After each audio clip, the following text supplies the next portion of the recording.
তখন election schedule করা হয়েছে, 12ই ফেব্রুয়ারি ইলেকশন হবে। 9 তারিখে আমি যতদূর জানি 60 ঘন্টা আগে তড়িঘড়ি করে এই চুক্তি করার কারণটা কি? এখন এই চুক্তি ওনারা কেন করলেন? এই চুক্তির মাধ্যমে সেই স্বাধীনতা অনেকটা ক্ষুণ্ণ করা হয়েছে। আমেরিকা যদি মনে করে যে এই ভর্তুকি দেওয়ার ফলে তার বাজার নষ্ট হবে বাংলাদেশে, সে কিন্তু ভেটো দিতে পারে। এবং এই চুক্তির অনেক আইটেমই, অনেক অনুচ্ছেদই ওয়ার্ল্ড ট্রেড অর্গানাইজেশনের যে সেসব ধারা আছে তার সাথে সাংঘর্ষিক। এখানে যে জিনিসটা হয়েছে, তারা রিয়েলাইজ করছে এই একটা ভয়াবহ রকমের অপমানজনক একটা চুক্তি করে ফেলেছে। এখন এটার যে আহ, বিরূপ প্রতিক্রিয়া, এই বিরূপ প্রতিক্রিয়া থেকে তারা নিজেদেরকে সেভ করার জন্য একজন একজন করে বলছেন। এ পর্যন্ত 5-6 জন বলছেন যে আমরা এই চুক্তি যখন হয়, এই চুক্তি নিয়েই কিন্তু তারা এই কথাগুলি বলতেছে। হুম। চুক্তি যখন হয় তখন আমরা জানতাম না, কিন্তু এগুলি একটা সম্পূর্ণ ডাহা মিথ্যা কথা। যেমন আসিফ নজরুল বলছে যে আমি এটা জানতাম না, কিন্তু আমরা জানি যে এই ধরনের কোনো চুক্তি বা এ ধরনের গুরুত্বপূর্ণ কাজ হলে সেখানে আইন মন্ত্রণালয়ের ভেটিং লাগে। আইন মন্ত্রণালয় থেকে ওপিনিয়ন নেওয়া হয়, নেগেটিভ হোক পজিটিভ হোক। ওনার কাছে কি এটা যায় নাই? ডেফিনেটলি গেছে। এইখানে এই যে ফরিদা আক্তার আহ, প্রাণী সম্পদ মৎস্য দায়িত্বে ছিলেন, উনি বলছেন যে আমি এটা জানতাম না, আমি ঠেকাইতে পারি নাই। ঠেকাইতে পারি মানে মানে এটা জানতো, কিন্তু আহ, তার কথা কেউ শুনে নাই। এগুলি সব হচ্ছে মিথ্যা। এগুলি মানে ভণ্ডামি। আমি ইন্টারেস্টিংলি বলবো আসিফ নজরুল, যিনি একদম এই সরকারের ফরমেশনের শুরু থেকে যিনি সবকিছুর মধ্যে তার হস্তক্ষেপ ছাড়া কিছুই হতো না, সে ভদ্রলোকে গতকালকে বলেছে যে আমাকে কিছুই জানায়নি, আমি কিছুই জানি না। তো কে না, না, জানতো এটা তা? সে উনি ওটা ডাহা মিথ্যা কথা বলছেন, ডাহা মিথ্যা। কারণ কি, সরকারি কর্মকাণ্ড সম্বন্ধে যাদের সামান্যতম আইডিয়া আছে, তারা জানে যে যে কোনো কাজ করতে হলে, ইম্পর্টেন্ট কাজ করতে হলে আইন মন্ত্রণালয়ের ওপিনিয়ন নেওয়া হয়। ইট ইস ম্যান্ডেটরি। ওনার কাছে এটা যায় নাই। ঠিক আছে? এই যে আইন প্রাণী মন্ত্রণালয় তো আছে, সম্পদের সব পররাষ্ট্রমন্ত্রী যখন বলে যে পররাষ্ট্রের ওই বিষয়ে আমি কিছু জানি না, তাহলে কোথায় যাবে? পররাষ্ট্রমন্ত্রী বলতে পারে, তার একটা মিয়া কালপা আছে। কারণ তাকে তো একদম সাইডলাইন করে রাখা হয়েছিল। এগুলি ওই খলিল সাহেবই এটা মেইনলি করছে, কিন্তু এরাও সাইন করছে, এরাও জানতো।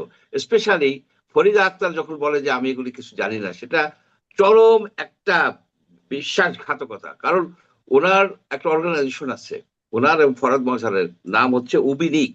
এই উবিনিকের একটা প্রজেক্ট আছে, তাকে বলা হয় নয়া কৃষি।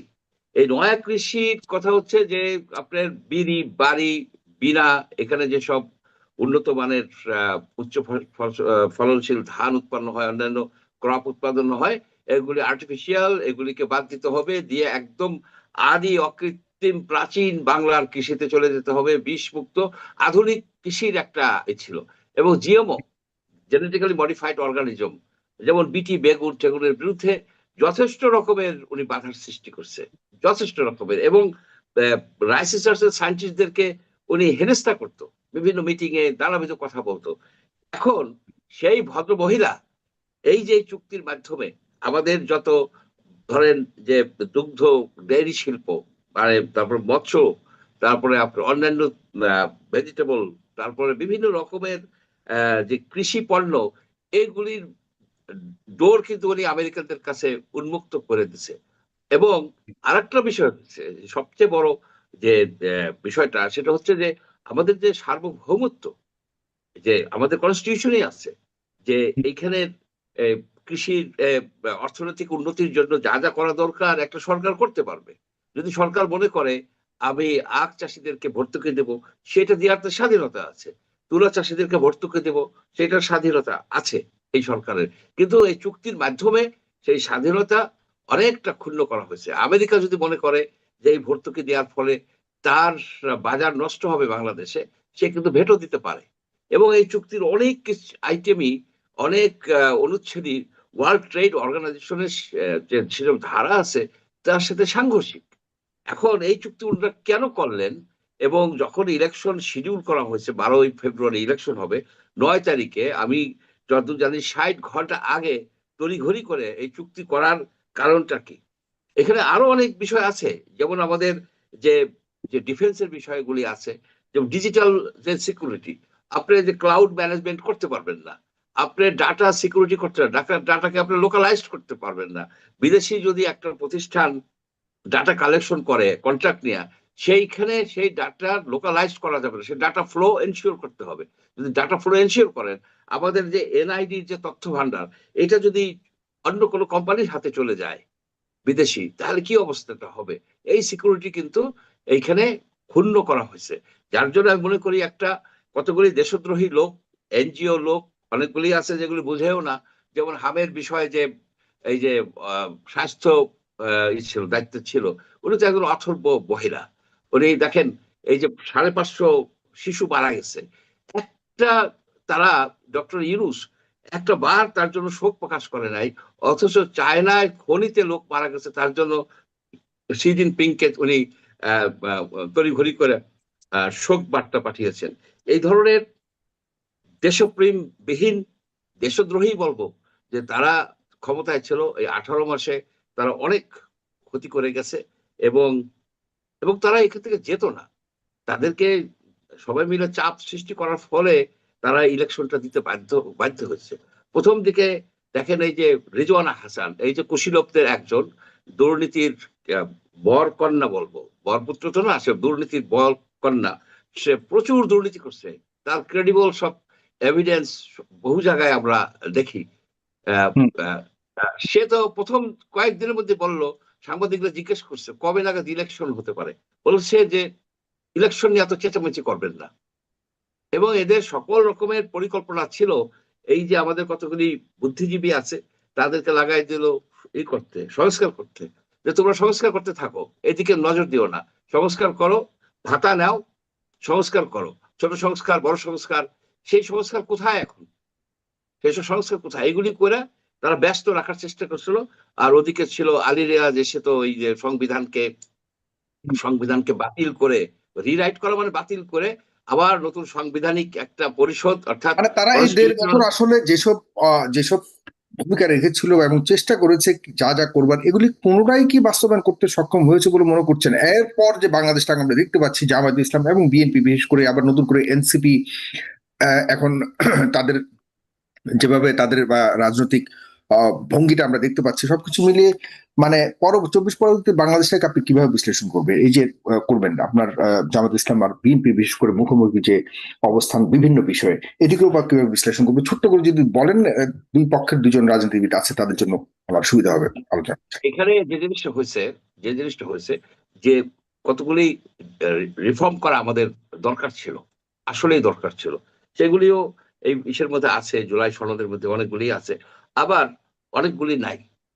যেগুলি, যেমন ধরুন পলিটিক্যাল পার্টির ভিতরে রিফর্ম করার প্রয়োজনীয়তা ছিল, যাতে হুম।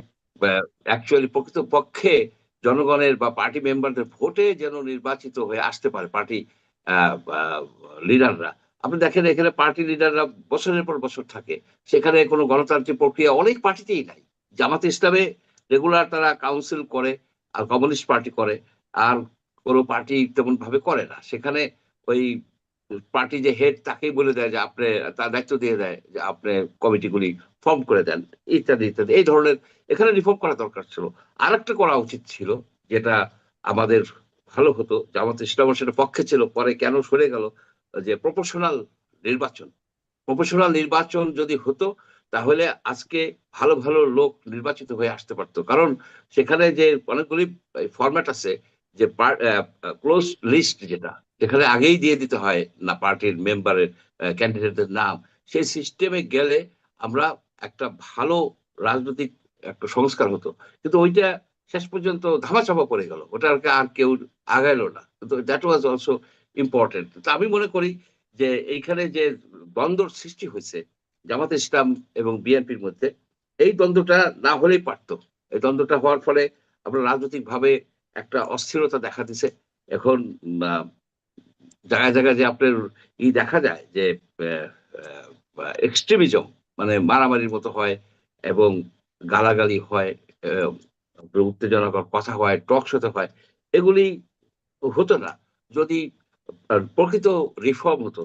আরেকটা ছিল যে, সেটা বলে শেষ করি, যে আমাদের যখন জনতার জনতার বলবো ছাত্র জনতার সম্মিলিত প্রচেষ্টায় যে শেখ হাসিনার মতো একজন ডিক্টেটরকে সরানো গেছে, এটা ছিল জনতার বিজয়। এই বিজয়টা এই বিজয়টা আমরা মিস হ্যান্ডেল করছি কেন?